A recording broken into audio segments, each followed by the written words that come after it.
This is Movietone. Leslie Mitchell reporting.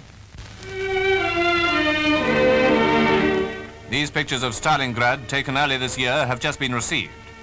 They tell a story not only of terrible destruction wrought in the city, the scene of such a fierce struggle 12 months earlier, they also tell a story of the return of the civilian population and the new struggle, this time to rebuild.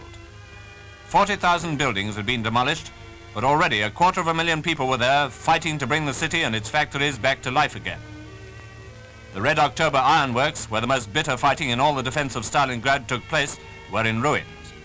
But it was here that they collected the salvage of war, shell and bomb fragments and German equipment of all kinds, in order to transform it into new weapons to be used against the enemy. Less than a year after the Battle of Stalingrad, one of the principal turning points of the whole war, smelting was in progress in some of the Red October furnaces.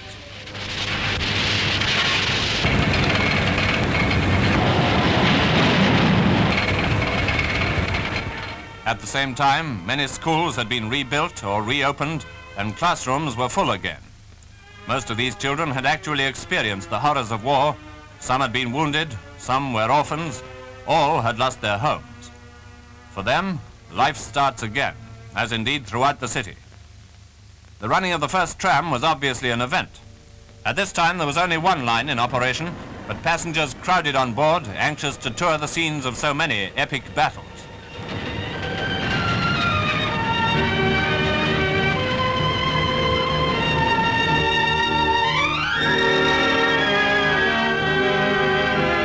In Moscow, the British ambassador was present, of course, when delegates from Stalingrad received the Sword of Honor in the Kremlin.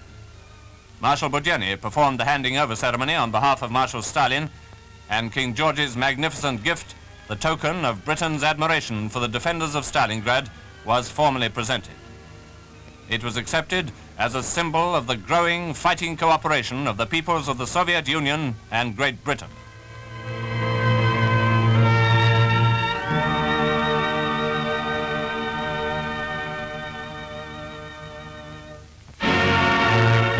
In London, the Soviet ambassador has recently presented